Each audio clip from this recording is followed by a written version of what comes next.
Hi everyone, it's Liam here from Rating the Races. So we're going to have a look at the handicap mark changes. There's a few that caught my eye this week, more so over fences, couple on the flat, couple over hurdles, and we'll start with the hurdle horses.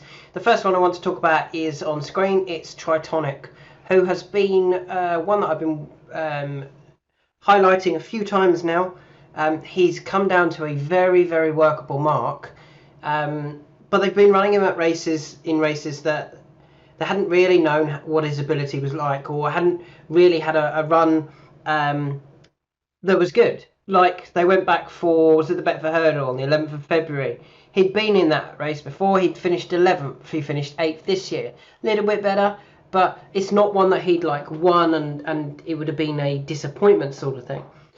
He's dropped again. I thought his effort at Aintree was perfectly satisfactory. He ran well for a long way, just got tired late on, right near the finish. Over 2.5 mile. Yeah, he's very well handicapped now, isn't he? He's £7 lower than when winning a big feature handicap at Ascot, and that's got to be where they go back, isn't it?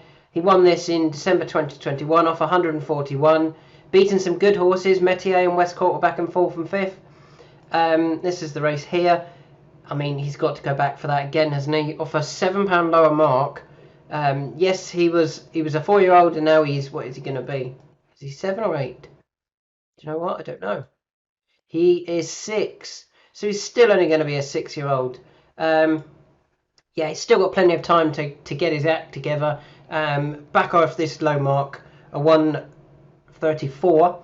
Back off 134 in this handicap. Good prize money for it. That's where I hope to see him at the end of the year in December at Ascot. So he's one that you need to have in your notebook for next season over hurdles. He could also run in a Greatwood hurdle, but I hope they go to this race here in Ascot and make that their priority race. The second horse I want to talk about is a bit of a... He's been disappointing, hasn't he? Sporting John. After looking like he was going to make it into a Grade 1 horse, things have gone wrong since just this season, you could say. I mean, he won a race at Warwick in January 2022. Coming back in October, it hasn't worked. You'll probably hear the usual, next season to go and win a race, and the trainer will say, "We never had him right last season. What do you keep running him for then?" Yeah, it wouldn't surprise me at all if he could find a race. If they did want to go one more time this season, there is this race here at Uttoxeter on the 20th of May. Now, Sporting John has dropped £2 to 145, which means he just gets in. And the thing is, it's a much easier race than what he's been running in. I mean, he's been running in all the feature handicaps. He went to Cheltenham, he ran in the Coral Cup. Yeah, he disappointed, he pulled up at 80 to 1.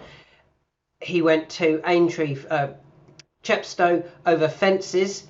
He's just not a chaser, is he? He's rubbish over fences. Take his chase form out. He's had one disappointing run when he was pulled up at Cheltenham. Before that, his other hurdle run, he was 4th. He wasn't bad. And before that, he won at Warwick. I mean, it's only 3 runs ago over hurdles that he won.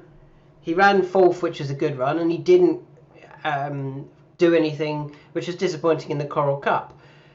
But he's dropped down to a mark of 145 now, as I said. And if you find him that easier race at Uttoxeter, then I really think he could go very close. And he's one that I don't think he's finished with. I just think he needs an easier race, and it might be that he's a better horse when they come back next season. They might, there may have been something wrong this season, but because of that, he's dropped a long way in the handicap, and he's nicely handicapped now, I feel.